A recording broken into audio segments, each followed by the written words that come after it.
নমস্কার, মিস্টিক্যাল বেঙ্গলিতে আপনাদের স্বাগত। আজকের ক্লাসে আমরা আলোচনা করব ইউজিসি নেটের যে বাংলা সিলেবাস রয়েছে, সেই সিলেবাসের অন্তর্গত প্রাচীন ভারতীয় আর্য ভাষার ইতিহাস নিয়ে।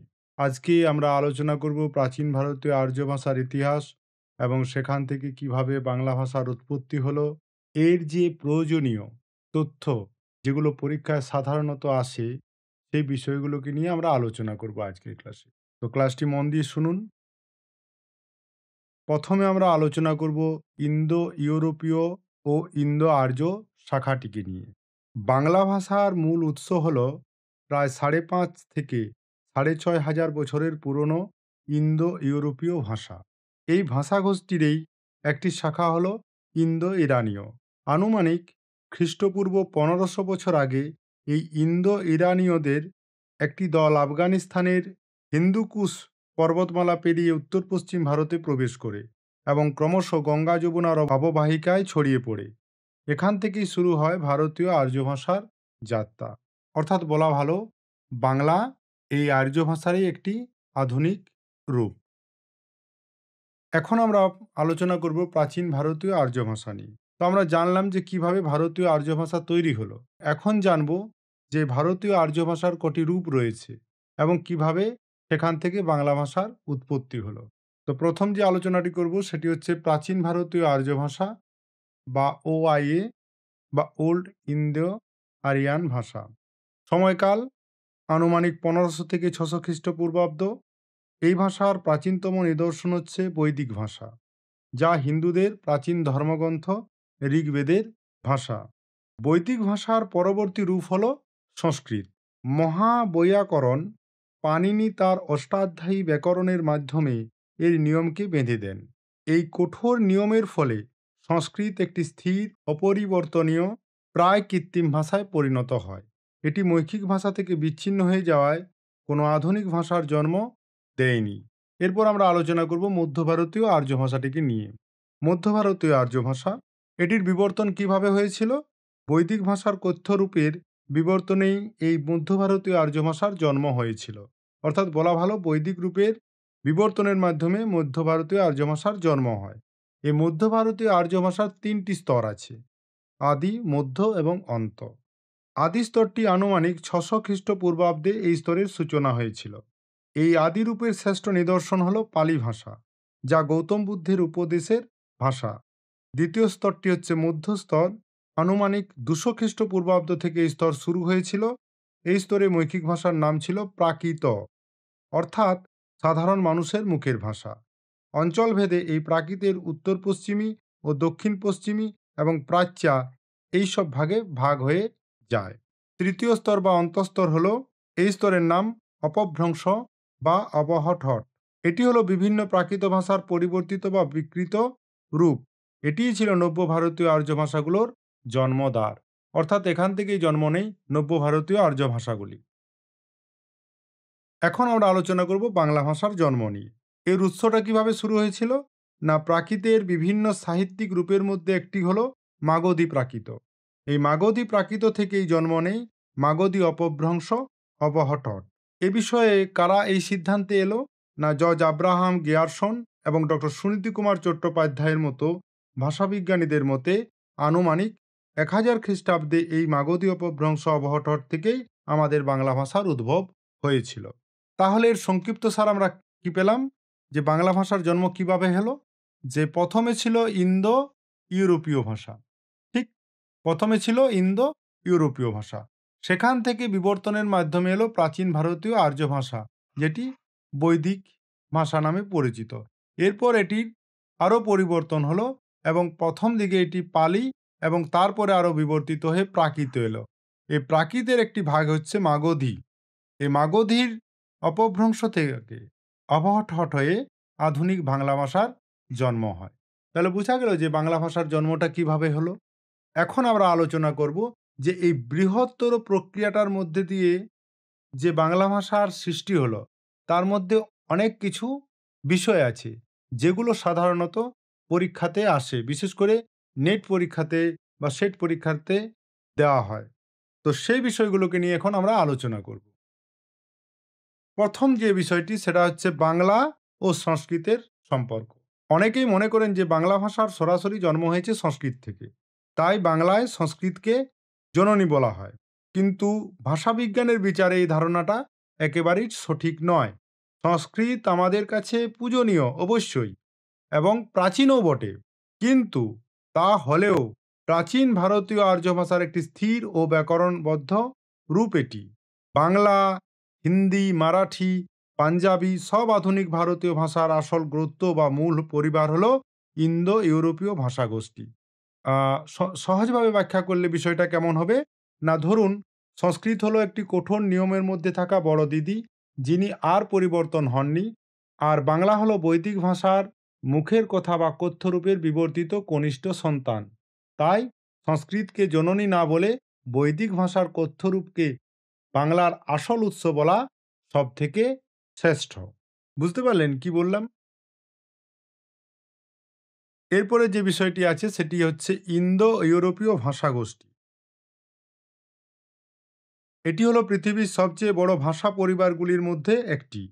বাংলা, ইংরেজি, স্প্যানিশ, ফার্সি, গ্রিক এই সমস্ত ভাষা, এমনকি ফরাসিও এই একই বৃহৎ পরিবারের সদস্য। এই বিশাল গোষ্ঠীর মোট ৯ থেকে ১০টি শাখা রয়েছে। এই ৯টি শাখার মধ্যে যেটি সবচেয়ে বেশিরভাগ ভাষাতাত্ত্বিকেরা মেনে নিয়েছেন, এই ৯টি শাখার মধ্যে একটি হলো ইন্দো ইরানীয় শাখা, যা আজ থেকে মোটামুটি ৪,০০০ বছর আগে সৃষ্টি হয়েছিল।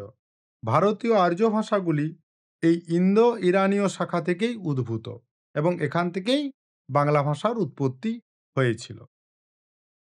আমরা এই ক্লাসটির শুরুতেই জেনেছি যে ভারতীয় আর্য ভাষার ৩টি স্তর আছে। ১ হচ্ছে প্রাচীন স্তর, ২ হচ্ছে মধ্যস্তর, ৩ হচ্ছে আধুনিক স্তর।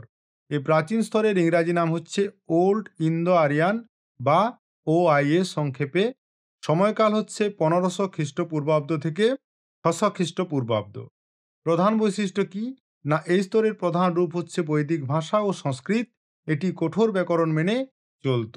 এরপরে আসে মধ্যস্তর, এটির ইংরাজি নাম হচ্ছে মিডিল ইন্দো আরিয়ান বা MIA সংক্ষিপ্তভাবে।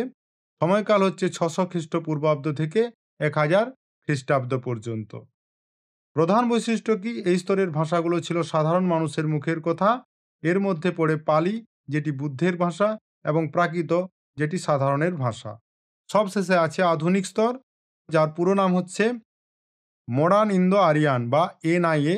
এর সময়কাল হচ্ছে ১০০০ খ্রিস্টাব্দ থেকে বর্তমান সময় পর্যন্ত। এই স্তর থেকে বাংলা, হিন্দি, অসমিয়া, ওড়িয়া, মারাঠি এইসব আধুনিক ভাষার জন্ম হয়। এখন আমাদের আলোচনার বিষয় হচ্ছে আর্য শব্দটির অর্থ, অর্থাৎ আর্য শব্দটির মানে কি, এর ব্যুৎপত্তি বা শব্দের উৎপত্তি কিভাবে হয়েছে। না, আর্য শব্দটি এসেছে রি ধাতু থেকে, যার অর্থ গমন করা বা গতিশীল হওয়া। ব্যাকরণের নিয়মে এই আর্য শব্দের মূল অর্থ হল গমনশীলতা বা গতিশীলতা। নামকরণের কারণ কি, না ঐতিহাসিকদের মতে এই ভাষাভাষী মানুষেরা ছিল এক স্থান থেকে অন্য স্থানে সক্রিয়ভাবে গমনশীল বা যাযাবর। তাদের এই গতিশীল স্বভাবের জন্যই তাদের ভাষাকে আর্য ভাষা বলা হতো। পরবর্তীকালে এই শব্দটি অভিজাত বা শ্রেষ্ঠ অর্থও ব্যবহৃত হয়েছে। এর পরের আলোচনার বিষয়টি হচ্ছে বেদ এবং ঋগ্বেদ প্রাচীনতম নিদর্শন। বেদের রচনাকাল কি, মনে করা হয় হিন্দুদের প্রাচীনতম ধর্মগ্রন্থ বেদ আনুমানিক খ্রিস্টপূর্ব ১২০০ অব্দে রচিত হয়েছিল। এই ৪টি বেদের মধ্যে সবচেয়ে পুরনো এবং মূল অংশটি হচ্ছে ঋগ্বেদ সংহিতা। এর উদাহরণ কি রয়েছে, না প্রাচীন ভারতীয় আর্য ভাষার সবচেয়ে প্রথম ও গুরুত্বপূর্ণ নিদর্শন আমরা এই বেদেই খুঁজে পাই। অর্থাৎ বেদের ভাষাই হলো ভারতীয় আর্য ভাষার আদি রূপ। এটি হচ্ছে মূল ইম্পর্ট্যান্ট বিষয়। এরপরে যে বিষয়টি আলোচনায় আসবে সেটি হচ্ছে পাণিনি ও সংস্কৃতের মান নির্ধারণ। আমরা জানি বিখ্যাত ব্যাকরণবিদ পাণিনি আনুমানিক খ্রিস্টপূর্ব ৫০০ অব্দে তার বিখ্যাত ব্যাকরণ গ্রন্থ অষ্টাধ্যায়ী রচনা করেন। পাণিনি তার অষ্টাধ্যায়ী দিয়ে ভাষার যে রূপটিকে পরিমার্জিত, সুশৃঙ্খল এবং বাঁধা ধরা নিয়মযুক্ত করে দেন, সেটি সংকীর্ণ অর্থে সংস্কৃত ভাষা। কেন এমন নামকরণ হয়েছিল, না এই ভাষাকে সাধারণত ক্লাসিক্যাল সংস্কৃত বা লৌকিক সংস্কৃত বলা হয়। এটি বৈদিক ভাষার পরের স্তর। এরপরে যে বিষয়টি আলোচনার মধ্যে পড়ে সেটি হচ্ছে প্রাচীন ও মধ্যস্তরের যুগগত নাম, মানে কি নামে এদেরকে ডাকা হয়ে থাকে। প্রাচীন ভারতীয় আর্য ভাষার নাম, এই স্তরের একটি যুগগত নাম হলো বৈদিক সংস্কৃত। এই নাম থেকেই বোঝা যায় যে এই সময়ে ভাষা বেদের সঙ্গে সম্পর্কিত ছিল। দ্বিতীয়টি হচ্ছে মধ্য ভারতীয় আর্য ভাষা বা MIA। এই স্তরের একটি যুগগত নাম হলো প্রাকৃত ভাষা। এই প্রাকৃত বলতে মূলত সাধারণ মানুষের মুখে প্রচলিত কথ্য ভাষাগুলিকে বোঝানো হতো, যা অঞ্চলভেদে বিভিন্ন প্রকারের ছিল। এরপরে আলোচনার বিষয় হবে পালি ভাষার উৎপত্তি ও নিদর্শন। পালি শব্দের উৎস কি? কারো মতে পাল ধাতু থেকে পালি শব্দের উৎপত্তি। এই পাল মানে কি? পালন করা বা রক্ষা করা। আবার অনেকের মতে পল্লী বা গ্রাম্য শব্দ থেকে পালি শব্দটি এসেছে, যা ইঙ্গিত দেয় এটি ছিল পল্লী অঞ্চলের সাধারণ মানুষের ভাষা। এর উৎপত্তি এবং নিদর্শন কি আছে? না, পালি ভাষার জন্ম উত্তর ভারতেই হয়েছিল। এই ভাষার সবচেয়ে গুরুত্বপূর্ণ এবং মূল নিদর্শন হল বৌদ্ধদের প্রধান ধর্মগ্রন্থ ত্রিপিটক। এর ইতিহাস কি রয়েছে? না, পালি ভাষার বিবর্তনকে গবেষকরা মোটামুটিভাবে 5 ভাগে ভাগ করে আলোচনা করে থাকেন। তো যারা পালি নিয়ে MA করেছেন বা করছেন, বা যারা কম্পারেটিভ লিটারেচার নিয়ে পড়েছেন, তারা এই যুগ পর্বের বিষয়টিকে ভালোভাবে জানেন। এরপর আমাদের আলোচনার বিষয় হচ্ছে ভারতীয় আর্য ভাষার বিস্তার ও অন্যান্য স্তর। ভারতীয় আর্য ভাষা ইতিমধ্যে আমাদের দেশের সীমানা ছাড়িয়ে অন্য দেশেও পৌঁছে গিয়েছিল। সেটা নিয়ে এখন আমরা জানবো যে কোন কোন দেশে পৌঁছেছিল। ভারতীয় আর্য ভাষা থেকে জন্ম নেওয়া অথচ ভারতের বাইরে প্রচলিত এমন দুটি ভাষা হলো সিংহলি, এটি শ্রীলঙ্কার প্রধান ভাষা, এবং জিপসি বা রোমানি, যা যাযাবর সম্প্রদায়ের ভাষা, বিশ্বের বিভিন্ন প্রান্তে এখনও প্রচলিত। এরপরে যে বিষয়টি আছে কবির এবং ভোজপুরির মধ্যে সম্পর্ককে নিয়ে জানব। মধ্যযুগের বিখ্যাত সন্ত কবি কবির দাসের দোহাগুলি, যা আনুমানিক 1500 শতাব্দীতে রচিত, অনুমান করা হয় এই সময়েই শ্রীকৃষ্ণ কীর্তন কাব্য রচিত হয়েছিল। মূলত ভোজপুরি ভাষাতেই লেখা হয়েছিল। কোনটা? কবির দাসের দোহাগুলি। ভোজপুরি ভাষা হলো আধুনিক ভারতীয় আর্য ভাষার একটি আঞ্চলিক রূপ। এখন আমাদের আলোচনার বিষয় হচ্ছে ইন্দো জার্মানিক। অনেকেই ইন্দো ইউরোপীয় ভাষা না বলে ইন্দো জার্মানিক ভাষা বলেন। কেন বলেন? না, ভাষাবিজ্ঞানী ল্যাহমান বলেছেন যে জার্মানিক পণ্ডিতেরা ইন্দো ইউরোপীয় ভাষাগোষ্ঠীর নাম অনেক সময় ইন্দো জার্মানিক রাখেন। তিনি এই বিষয়ে কি লিখেছিলেন? লিখেছিলেন, since the Germanic family was located farthest to the north in the Iceland, many scholars particular in Germany label the family Indo Germanic. অর্থাৎ ইন্দো ইউরোপীয় ভাষার জার্মানিক শাখাটি ভৌগোলিকভাবে সবচেয়ে উত্তরে, যেমন আইসল্যান্ড এর দিকে ছড়িয়ে পড়েছিল। জার্মানি নিজেও এই অঞ্চলের কাছাকাছি। তাহলে এই বিষয়টা সহজভাবে বললে কি হবে? না, যেহেতু জার্মানিক ভাষাভাষীরা ছিল এই বিশাল ভাষা পরিবারের উত্তরের শেষ প্রান্তে, তাই জার্মানির পণ্ডিতেরা এই ভাষাগোষ্ঠীকে নিজেদের অঞ্চলের নামানুসারে ইন্দো জার্মানিক নামে ডাকতে স্বাচ্ছন্দ্য বোধ করতেন।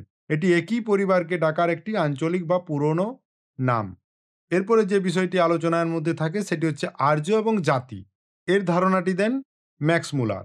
ম্যাক্স মুলার, যিনি একজন প্রখ্যাত ভাষাবিদ, তিনি বলেছিলেন যে আর্য শব্দটি বৈজ্ঞানিক বিচারে জাতি বা রেশ অর্থে একেবারেই প্রযোজ্য নয়। কে বলেছেন? ম্যাক্স মুলার বলেছিলেন। তিনি অ্যাকচুয়াল কি বলেছিলেন?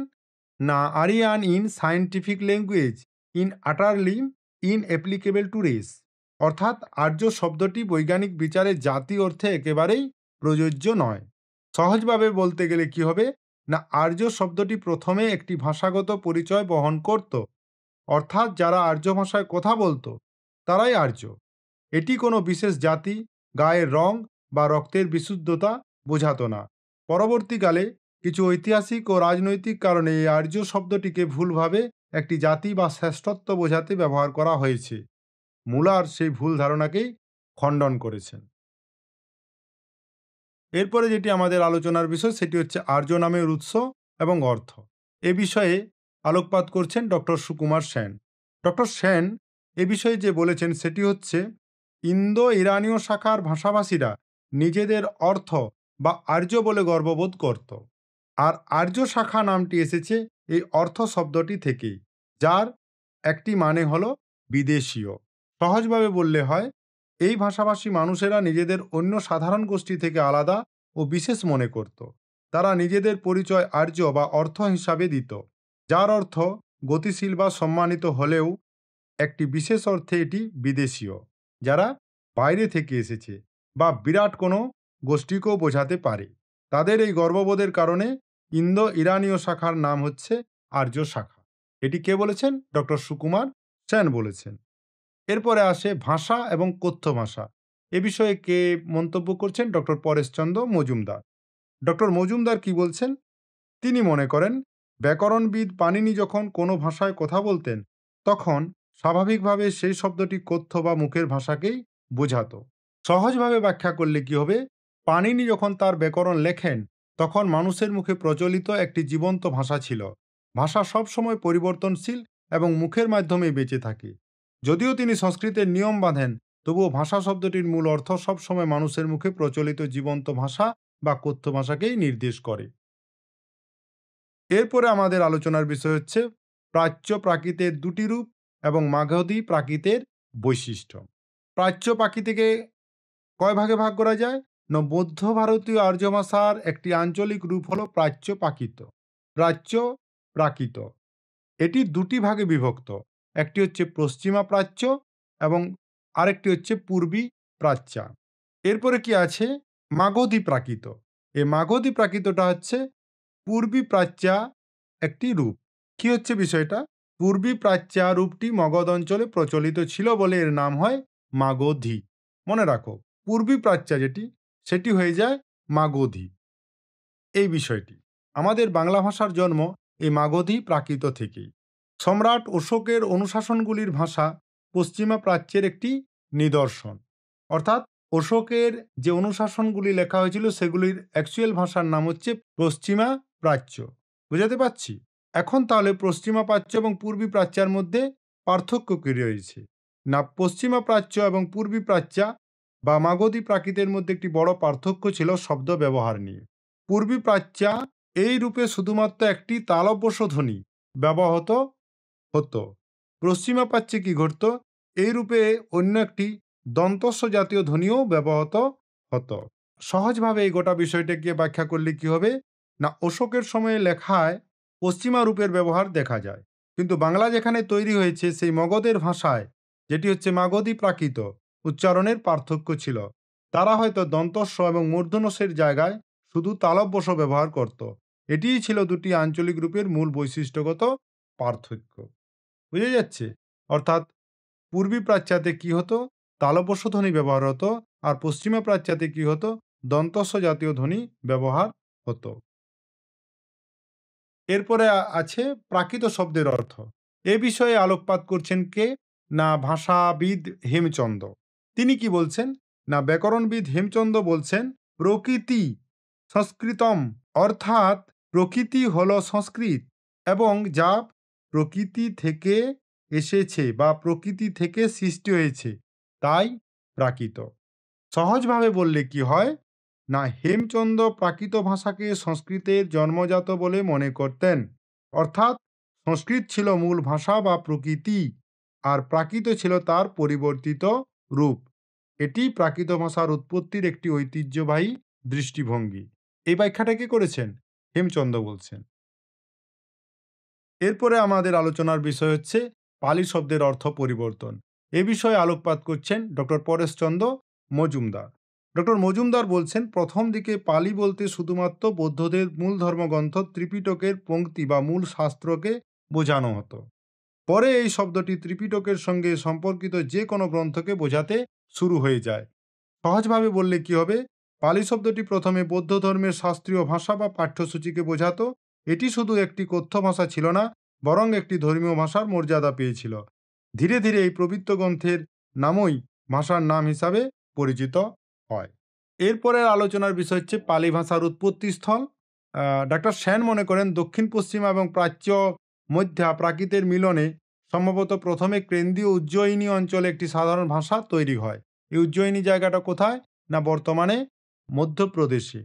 সেই ভাষা থেকে সেকালের লিঙ্গুয়া ফ্রাঙ্কা বা সব অঞ্চলের লোকের যোগাযোগের ভাষা বলা হয়, তা থেকেই পালির উৎপন্ন হয়েছে। কি বলছেন ডক্টর সেন? না, দক্ষিণ পশ্চিমা এবং প্রাচ্য মধ্যা এই দুটো ভাষা মিলছে। কোথায়? উজ্জয়িনী অঞ্চলে। সেখানে একটি ভাষা তৈরি করছে, সেটির নাম হচ্ছে লিঙ্গুয়া ফ্রাঙ্কা বা সব অঞ্চলের লোকের যোগাযোগের ভাষা। এই ভাষা থেকে পালি ভাষার উৎপন্ন হয়েছে। সহজভাবে বললে কি হবে, পালি শুধু একটি আঞ্চলিক ভাষা ছিল না, বরং ছিল বিভিন্ন অঞ্চলের, বিশেষ করে দক্ষিণ পশ্চিম ও কেন্দ্রীয় ভারতের মানুষের যোগাযোগের মাধ্যম। উজ্জয়িনীর মতো গুরুত্বপূর্ণ কেন্দ্রে এই বিভিন্ন কথ্য ভাষার মিশ্রণ থেকে পালি নামক একটি সাহিত্যিক বা সাধারণ কথ্য ভাষার জন্ম হয়েছিল। এরপরে আলোচনার বিষয় হচ্ছে পৈশাচী ভাষার আদিভূমি। আর এটি কে বলছেন? না, ডক্টর পরেশচন্দ্র মজুমদার। ডক্টর মজুমদার বলছেন যে এই ভাষারও, অর্থাৎ পৈশাচী প্রাকৃতেরও আদিভূমি ছিল উত্তর পশ্চিম ভারতের পেশোয়ার অঞ্চল। তবে মনে রাখবেন, তিনি সম্ভবত বলেছেন। পেশোয়া বলতে কোথায়? না, বর্তমানে এটি পাকিস্তানে অবস্থিত। সহজভাবে বললে কি হবে, মধ্য ভারতীয় আর্য ভাষার যে আঞ্চলিক প্রাকৃতগুলি ছিল, তার মধ্যে একটি হলো পৈশাচী প্রাকৃত। এই ভাষাটির জন্মস্থান ছিল ভারতবর্ষের উত্তর পশ্চিম সীমান্ত অঞ্চলে, বর্তমানে পেশোয়া ও আফগানিস্তান সংলগ্ন এলাকায়। এরপরে যে বিষয়টি নিয়ে আমরা তথ্য দেব সেটি হচ্ছে মহারাষ্ট্রী ও শৈর শ্রেণী প্রাকৃতের সাদৃশ্য। এ বিষয়ে মন্তব্য করেছেন ডক্টর সুকুমার সেন। তার তথ্য দেওয়া থেকে আমরা জানতে পারি সাহিত্যিক প্রাকৃতের দুটি রূপ, মহারাষ্ট্রী এবং সৌর শ্রেণী। এর মধ্যে একটি ছাড়া বিশেষ কোনো পার্থক্য নেই। সহজভাবে বললে কি হবে, মহারাষ্ট্রী ছিল মূলত কবিতার ভাষা, আর সৌর শ্রেণী ছিল নাটকের গদ্যের ভাষা। এই জন্য আগেই বললাম আমি যে একটি ছাড়া কোনো আর অন্য বিষয়ে পার্থক্য নেই। এদের উচ্চারণ, শব্দভাণ্ডার, ব্যাকরণের কাঠামো প্রায় একই রকম ছিল। ভাষাগত দিক থেকে এই দুটি প্রাকৃত ছিল খুবই কাছাকাছি। এরপর আমরা যে বিষয়টি নিয়ে আলোচনা করব সেটা হচ্ছে খুবই ইন্টারেস্টিং একটা বিষয়, যে অশ্বাঘোষের নাটকে অর্ধমাগধীর ব্যবহার। এটি প্রথম কে উল্লেখ করেছেন? ডক্টর সুকুমার সেন। তার তথ্য কি বলছে? তার দেওয়া তথ্য থেকে আমরা জানতে পারি কি না, অশ্বমেধের নাটকের তালপাতার পুঁথির টুকরায় প্রাচীন অর্ধমাগধীর ব্যবহারের নিদর্শন পাওয়া যায়। সহজভাবে বললে কি হবে, অর্ধমাগধী প্রাকৃত ছিল পূর্ব ভারত বা মগধ এবং পশ্চিমা প্রাকৃতের মধ্যবর্তী অঞ্চলের ভাষা। বিখ্যাত বৌদ্ধ কবি অশ্বঘোষের লেখা প্রাচীন নাটকের টুকরোগুলো প্রমাণ করে যে খ্রিস্টাব্দের প্রথম শতকেই সাহিত্য ও নাটকে এই অর্ধমাগধী ভাষার ব্যবহার শুরু হয়ে যায়। এরপরে যে বিষয়টি নিয়ে আমরা আলোচনা করব সেটা হচ্ছে মাগধ ও মগধের সংস্কৃতি নিয়ে। ডক্টর সুকুমার সেন আরও একবার এই বিষয়ে আলোকপাত করছেন। তার দেওয়া তথ্য থেকে আমরা জানতে পারি যে মাগধ শব্দটির অর্থ হচ্ছে শ্রুতি পাঠক বা গায়ক। এই তথ্য থেকে অনুমান করা যায় যে মগধ ছিল একটি সংস্কৃতিবান ও গর্বিত জাতি। সহজ ব্যাখ্যায় কি হবে, না, মাগধ বলতে শুধু মগধের অধিবাসীকে বোঝাতো না, এটি এমন এক সম্প্রদায়কেও বোঝাতো যারা গান গাইতো বা ধর্মীয় শাস্ত্র পাঠ করত। এই তথ্য থেকে বোঝা যায় বাংলা ভাষার জন্মভূমি মগধ ছিল একসময় সংস্কৃতির চর্চার কেন্দ্র এবং এখানকার মানুষেরা নিজেদের সংস্কৃতি নিয়ে গর্বিত ছিল। এরপরে যে বিষয়টি নিয়ে আমরা আলোচনা করব সেটা হচ্ছে প্রত্ন নব্য ভারতীয় আর্য বা কাল্পনিক ধাত্রীভাষা। এ বিষয়ে আবার আলোকপাত করছেন কে? ডক্টর সুকুমার সেন। ডক্টর সেনের মন্তব্য থেকে আমরা জানতে পারি যে নব্য ভারতীয় আর্য ভাষাগুলি যখন জন্ম নিচ্ছিল তখন তাদের মধ্যে কিছু সাধারণ বৈশিষ্ট্য ছিল। এই বৈশিষ্ট্যগুলির সুবিধার জন্য ভাষাবিদরা একটি কাল্পনিক ধাত্রীভাষার ধারণা করেন, যার নাম প্রত্ন নব্য ভারতীয় আর্য, বা ইংরাজিতে যাকে বলে প্রোটো নিউ ইন্দো আরিয়ান। অপভ্রংশের দ্বিতীয় বা শেষ স্তরেই হলো এই কাল্পনিক ভাষা। সহজভাবে ব্যাখ্যা করলে কি হবে, না, বাংলা, হিন্দি, উড়িয়া এইসব আধুনিক ভাষাগুলো একটি নির্দিষ্ট সময়ে প্রায় একই রকম বৈশিষ্ট্য নিয়ে তৈরি হতে শুরু করেছিল। এই সময়কার অপভ্রংশ স্তরটিকে যখন গবেষকরা আলোচনা করেন, তখন তারা ধরে নেন যে এই সব ভাষার আগে একটি পূর্বসূরি ছিল, যার নাম দেওয়া হয় প্রত্ননব্য ভারতীয় আর্য। এটি একটি ঐতিহাসিক বিবর্তনের সুবিধাজনক মডেল মাত্র। আজকের ক্লাসের শেষ তথ্য, যেটি হচ্ছে ঐতিহাসিক বিবর্তনের গুরুত্ব, এ বিষয়ে আলোকপাত করছেন ডক্টর পরেশচন্দ্র মজুমদার। ডক্টর পরেশচন্দ্র মজুমদার বলেছেন, বাংলা তথা নবীন ভারতীয় আর্য ভাষাগুলির আধুনিক ইতিহাস জানতে হলে এই ঐতিহাসিক বিবর্তন স্মরণ না করে উপায় নেই। সহজভাবে বলতে গেলে বিষয়টা কি, না, আধুনিক বাংলা কিভাবে তৈরি হলো তা বুঝতে হলে তার প্রাচীন স্তরগুলি, যেমন বৈদিক, সংস্কৃত, পালি, প্রাকৃত, অপভ্রংশ, এই সব ধাপে ধাপে পরিবর্তনগুলো জানা আবশ্যক। ভাষাতত্ত্বের এই ধারাবাহিক বিবর্তনকে বাদ দিয়ে বাংলার ইতিহাস বোঝা সম্ভব নয়, মানে একেবারেই অসম্ভব। তাহলে আমরা কি দেখলাম? আমরা দেখলাম কিভাবে ভাষাতাত্ত্বিকেরা ইন্দো জার্মানিক এবং আর্য শব্দের ভুল ব্যাখ্যাগুলো ভেঙে দিলেন। ভাষার পরিচয় কখনোই কোনো জাতি বা বর্ণের পরিচয় নয়, এটি শুধু একটি যোগাযোগের মাধ্যম। আশা করি আজকের আলোচনাটি আপনাদের কাছে পরিষ্কার হয়েছে। এই ধরনের ভাষাতাত্ত্বিক রহস্য এবং ইতিহাসের গভীরে প্রবেশ করতে আমাদের চ্যানেলটি সাবস্ক্রাইব করুন। আর পরের ক্লাসে আমরা আলোচনা করব ভারতীয় আর্য ভাষার মূল পর্বকে নিয়ে। জানব প্রাচীন ভারতীয় আর্য ভাষার অর্থাৎ বৈদিক বা সংস্কৃতের ধ্বনিতাত্ত্বিক ও রূপতাত্ত্বিকের গুরুত্বপূর্ণ বৈশিষ্ট্যগুলি। একদম মিস করবেন না। তাহলে দেখা হচ্ছে পরের ভিডিওতে। ধন্যবাদ। ভালো থাকবেন।